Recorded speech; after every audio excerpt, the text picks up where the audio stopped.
Yo soy fiel.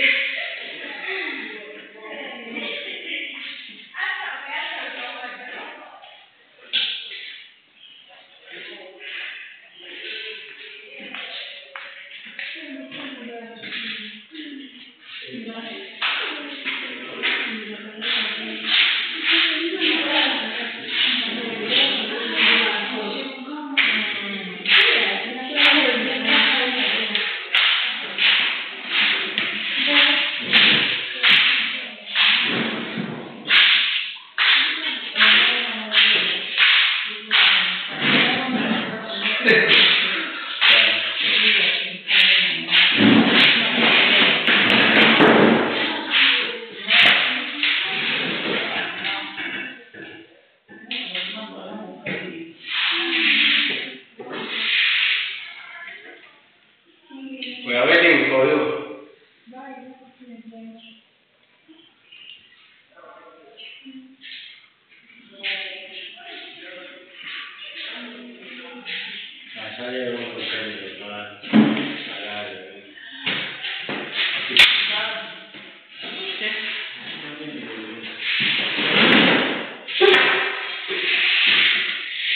So, welcome to our today's class. Some of you have suggested that we should be meeting at 10 to 12. I agree, but I don't think it's wise to tell someone to change the class at the same time. Because we don't expect that I'm also just saying, like, I'll just say, can we meet at 10? We should change at 10. What if I have other things that I do? At least if you had told me yesterday, but I'll actually schedule my stuff and then see how to today I'll come at 10 and then my activities that I've shifted to afternoon or some hours. But then just to tell me like, oh yeah, we have to be in here, doesn't have a class, it doesn't make sense. Even if it's you, like someone just to come and say, okay, can we do the ABCD while we're doing other things? You are not affording. So I wasn't actually agreeing that I can, but then I'm also doing other things that are also important. But if you tell me in advance that, okay, we can change these times on this day, and then, yeah, I can agree like that, it's okay. Because you have, I think, the class from 8 to 10, eh? Yeah. And then we can be meeting from 10 to 12, which is okay with me. So the things that I was doing at 10 to 12, then I can inform my other workmates at Bambino that I'll be doing them from 1 to 3 as that. So anyway, that's something that I also to let me want to reschedule some things. So today we are going to spend some time discussing the internet and web. So last time we are doing television, though we focus so much on the highlight of the mass communication process. And then on that highlight, then today we can add the internet and web, because we're also using it in terms of mass communication. So if you were not there last time, please find time and ask or sit down and discuss with someone who was there. Otherwise, you need to follow up whatever we are actually studying, and that is very important. So by the end of this class,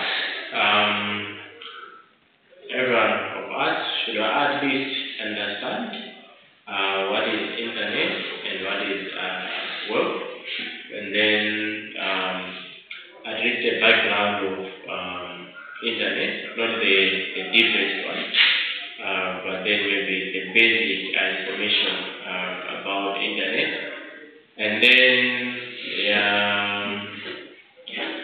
the social platforms for internet and web, and also how to use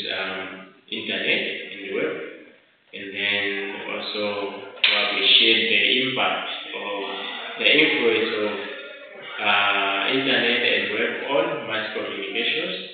And then, of course, we also look at the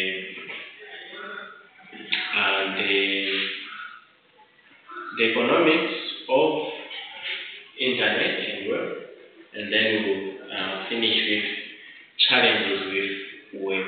So those are some of the few things that we are going to do. We're expecting to spend about 1 to 22 minutes, which I think by 23 minutes, which by 2:30 will be done with our class. If it goes wrong with that, if it goes fast, it's gone fast. Yeah, that's about it today. I know that some of you are very hungry, you want to go and eat. So don't worry, we are going to go in. Yeah, those who are doing boarding, they have to start cooking. Yeah, anyway, that's part of school life.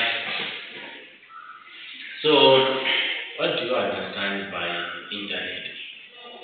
When you are thinking of internet, what do you think internet is? Who is taking computer application?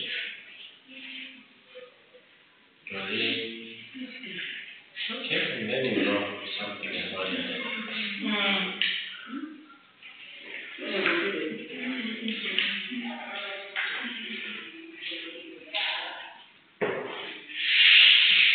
What is internet? Or you don't know? Huh?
Journalism the foundation.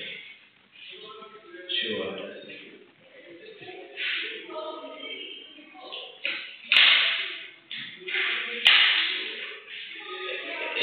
Sio moja kama ilikuwa ngumu. Okay, I am not feeling because ilikuwa. Yeah.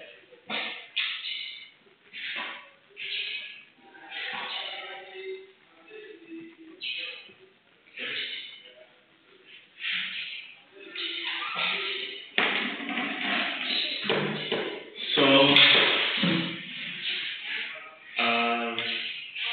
yeah. do you know about internet?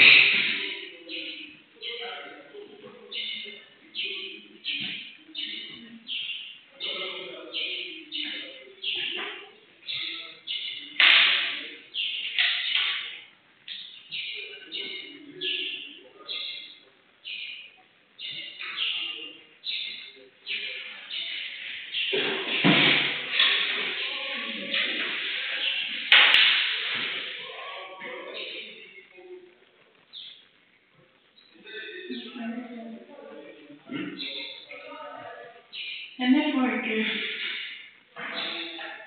Network of friends?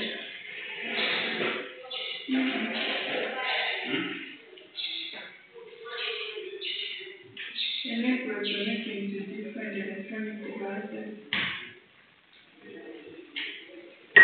Network connecting to different electronic devices. So, is this electronic?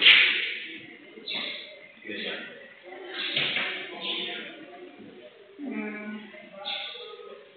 So if I connect multiple mouse, could that be internet?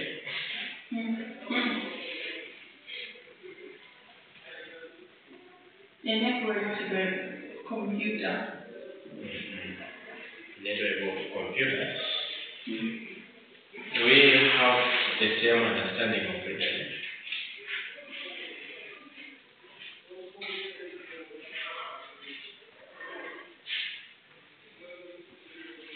What are you doing on the phone?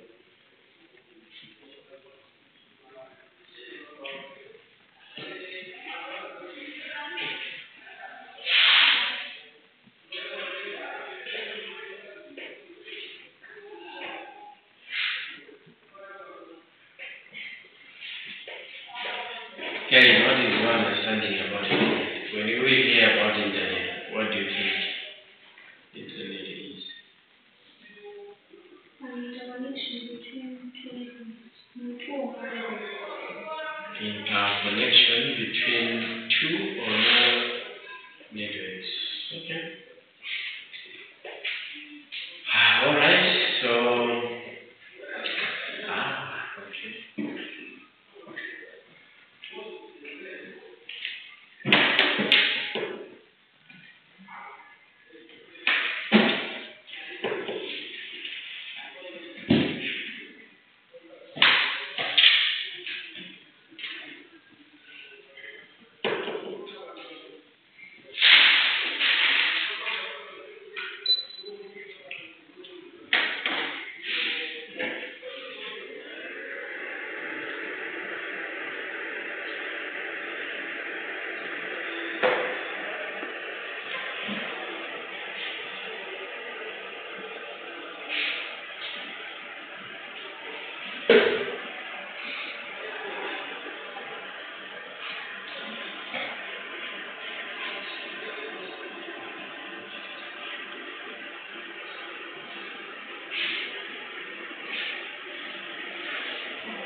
Introduction to mass communication.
So, as I said, we actually studied the history of internet. So, internet is one of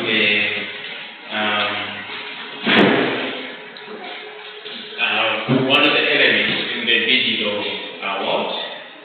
It also began, it has also a history, it has also evolved. Between or before 1870, I think, before even the First World War One, we didn't have what we call the internet. So you can begin to ask yourself, like there was no any connection between people from different communities, and also the other thing, you couldn't actually reach things instantly. There was no any possibility of publishing information. There was no any possibility of creating information. But then after that, some people had to sit down and think of the means in which people could actually connect. And then,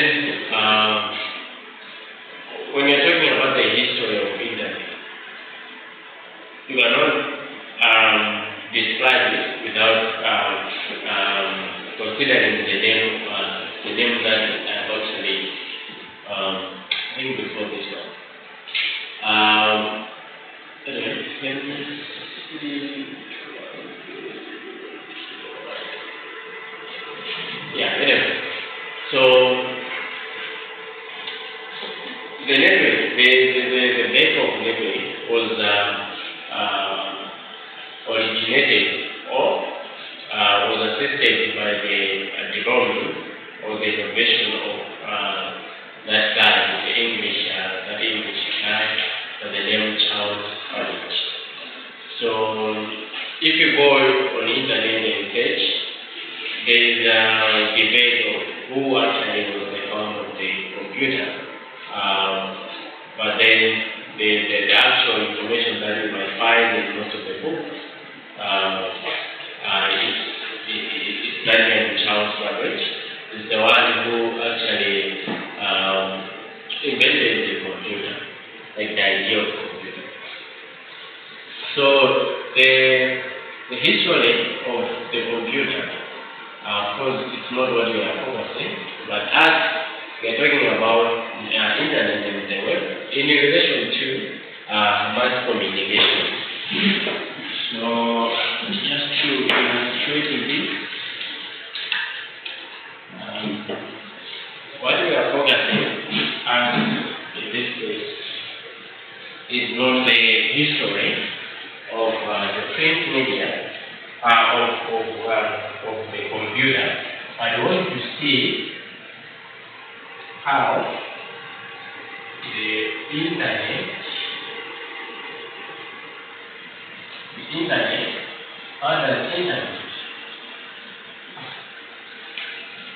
affects mass or communication, or the relationship between these two things. So this is what we are actually focusing, because the first is introduction to mass communication, where we are looking at various dynamics or various elements that affect this process called mass communication.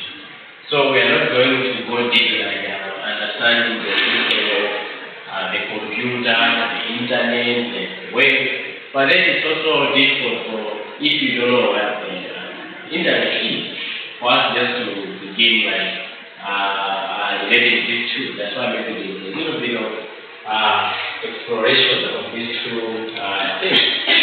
So we're going to look at internet and mass communication. So here it's when we are looking at history. Okay? What is this? Where did this again what has been some of the training features of it, and then we're going to look at of course, this is internet and web, and then we're going to look at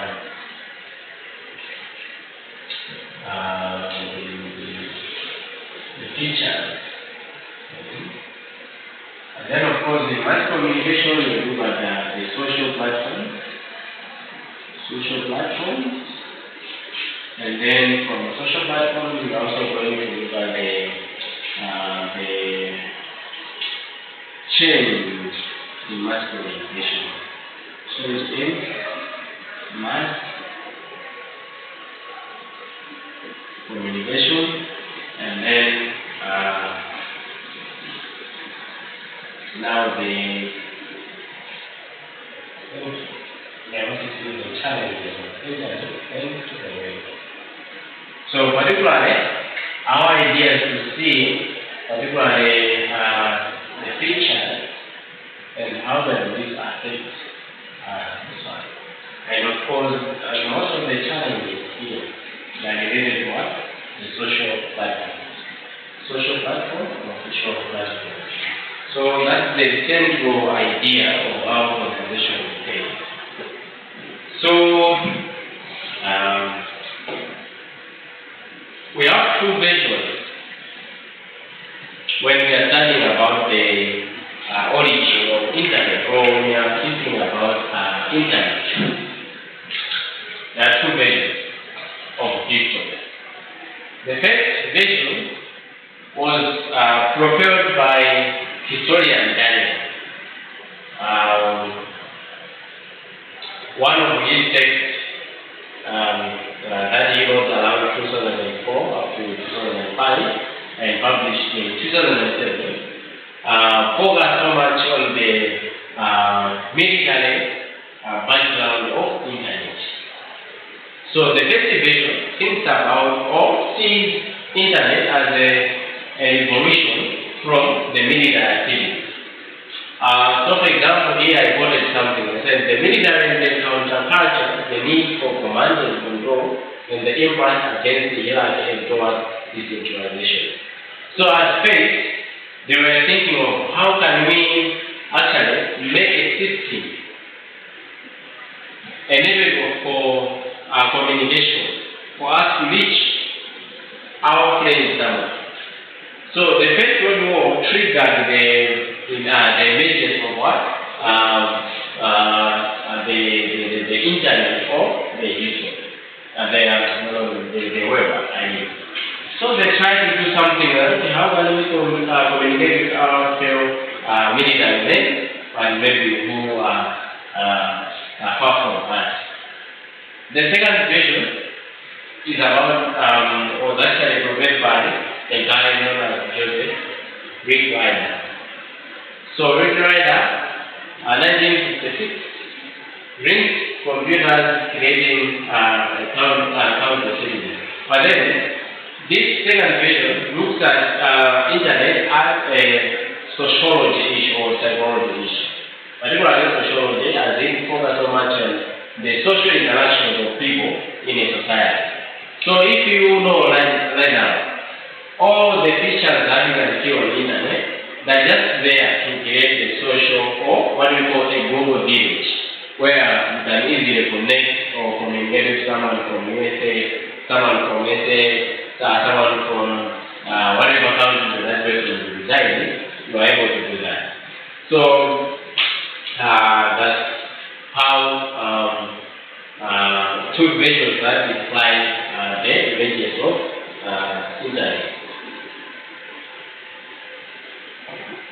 So I should agree with the definitions that were given by Doreen and Perry. Here, internet is the connection or interconnection of several computers. But in this case, we are thinking of how does this connection facilitate the exchange of files, the exchange of information available. So, as I already said about who actually invented or came with this innovation of what we call internet, on network or computer. It's by Charles Babbage. But all the inventions that we have seen in the world, no one has done it on himself or herself. They can rely on the action. So similarly, Charles Babbage was aided by mathematician Lady Arthur Byron Logan. So this was the mathematician guy who actually helped to do what we call computing. Computing is about using codes in order to create a system of information. So anyway, that's about how it became. But during World War II, it's when the world at the international level or the global saw the emergence of different features or different developments in computer systems. So one of the computers that was actually created by that time was Forza, and this was created in Britain. So the main focus of the Forza was to put down the computer system which was created by Germans. So they tried to suppress it in order for them to gain the military advantage by that time. Remember, Germans fighting the superpowers like England or Britain, Great Britain, and the United States of America. So how do we actually use internet, or how do we, in our community or in our society, use internet? There are two methods in which you can access internet or website, but also, of course, there are also extended means in which people are able to access information or exchange files using the internet. The first one is called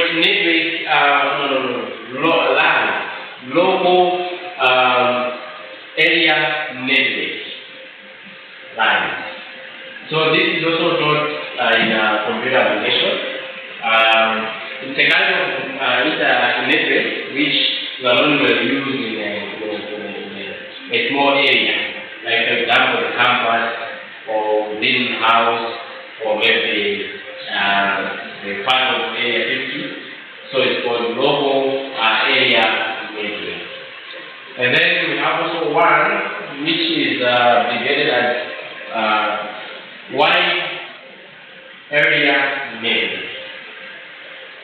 So this one would be, for example, the whole county, like Malawi, for example.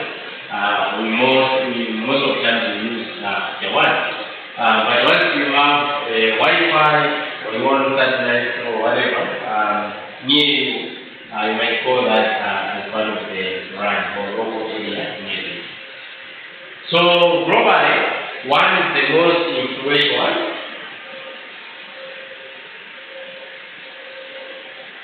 Because in terms of you to access information, we use the interconnection of computers in the world. For example, if this is our office and you want to access accounting files, probably you're just going to search from the next computer. But if you want, you have to make some hypertext protocols, okay? Like we will do like www.abcd or http .abcd, then you will access information. So one is one of the kinds of networks that in mass communication we focus so much because it connects you to several computers. And remember, computer doesn't mean only a laptop, but also your tablet and also phone, smartphone.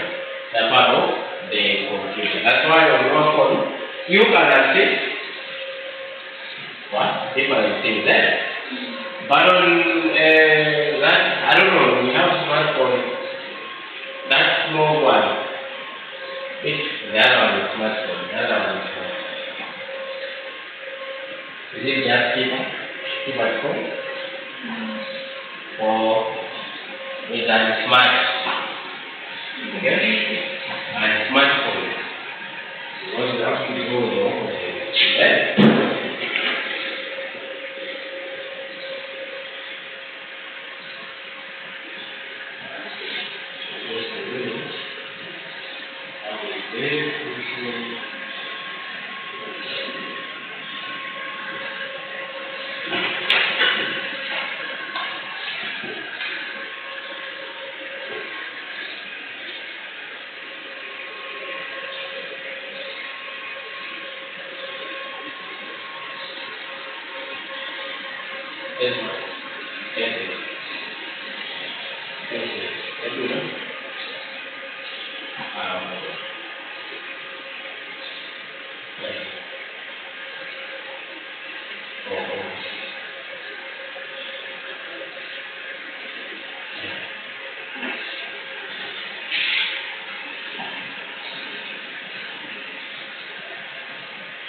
system doesn't do like that.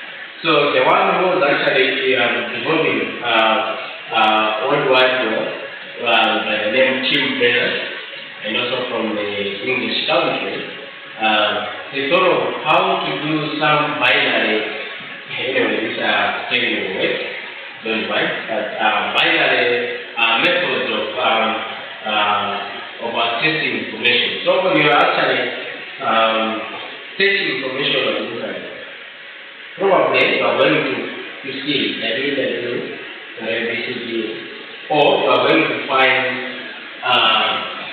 HTTP, which is Hypertext Transfer Protocol. The protocol is a network. Okay? So the HTTP is developed in a way that when you are searching, it also searches a certain computer that is hosting or that is holding the information that you are looking for. So when, for example, you have a website, the website is just a place in the cloud where you store your information. So even your Facebook account is a site, but we don't call it a website. For you to believe that your Facebook account is on the internet, that somewhere will just type your name or type some of your details and find it. Just search your name on Google. Your link here. It's going to direct you to Facebook and find your information about the name or sharing or whatever. So similarly, when you have a website and you are keeping information there, someone types somewhere. So you deal, for example, with climate change, and someone asks about what is climate change. So the HTTP searches, the engine searches, and finds the keyword that you are looking for, and gives you the file. Okay, that's how it goes. That's why when you want to see things on Google, you have to think of what you want to see.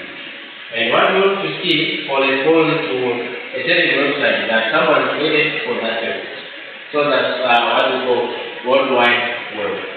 So internet, when there is no internet, when there is no connection between computers, the way they are designed, you cannot also access web.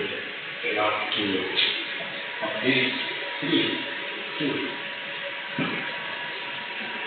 So, what some social platforms do we have, which we usually utilize the web or internet information? One of such is called the game app. Probably when you are searching a game app, it will give you the name of website that you are downloading that app. Other social platform is the weather app, and then Facebook apps, and we have WhatsApp, we have TikTok, Instagram, X, and whatever. So those are part of social platforms where you are going to find. Of course, now it's no longer Facebook apps, but Meta apps. Facebook is within the Meta, and also as well as WhatsApp.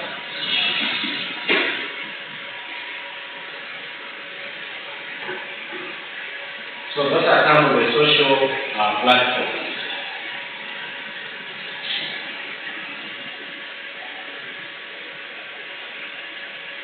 These two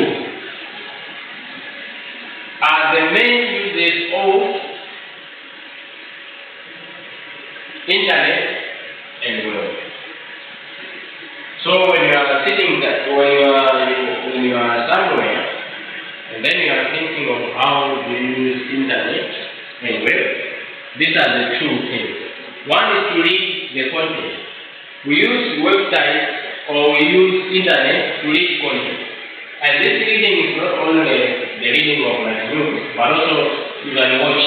As we are watching, we take it as also part of reading. So that's the first use. So we use web to read the information. Okay? It says that you are listening or watching or whatever. But what we are doing is just call it reading the content. So you can think of email. On email is one of the websites. You also read the content. On YouTube, you read the content through watching and other things. The second use is creating content. So you use internet and web to create content. Okay? So we usually see on social media platforms. We usually see on social media platforms, but also on other websites, people uploading their news. That's the case of creating content. We also people uploading their photos, pictures on social media platforms. But also, by doing that, you're also creating the content. Whether you are writing a blog, that is also creating what? The content.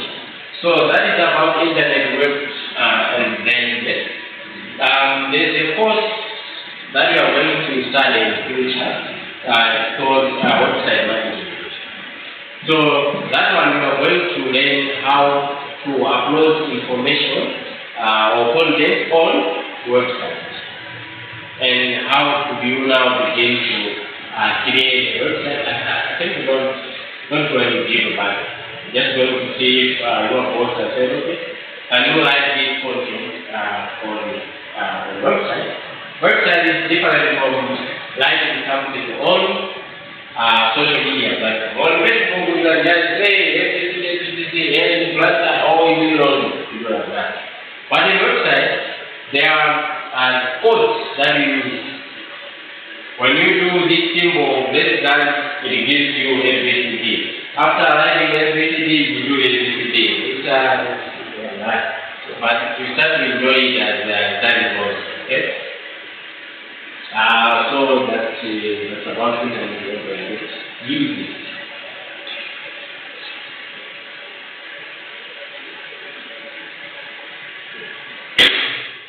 Now, this slide introduces us one of the critical parts of the critical relationship between internet and web on mass communication process. How has the internet and web affected mass communication? This is one of the most important things that you as media people have to understand. It has both positive and negative effects on mass communication, and we accept and welcome them. I think you have limited for the derivatives of internet and the web. That's right. But these are some of the influences or changes in mass communication as a result of internet and the web. The first thing is ownership. Just imagine, before internet and web, people would only access news through the giant media organizations such as BBC, Al Jazeera, CNN, cable, television.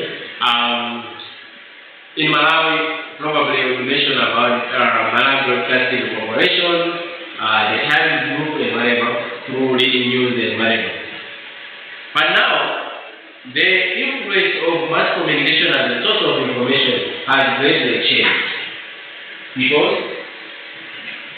you can post what is happening by just going on internet and search. You can own your own information channel on social media, or you can create your own website. Imagine one of the features of mass communication organization, of mass organization, we said these are formal and complex organizations. But right now, if you are one who actually writes blogs and thousands of people watch your blogs or read your blogs, then that feature of mass communication is no longer existing. So that's the basic thing. Ownership. You can change the ownership in the mass communication. You can own a radio and have 3 people or 2 people, and then all the information will be putting on the internet or on the web. The second thing is about globalization, and we call globalization as the interconnectedness of societies or villages or communities,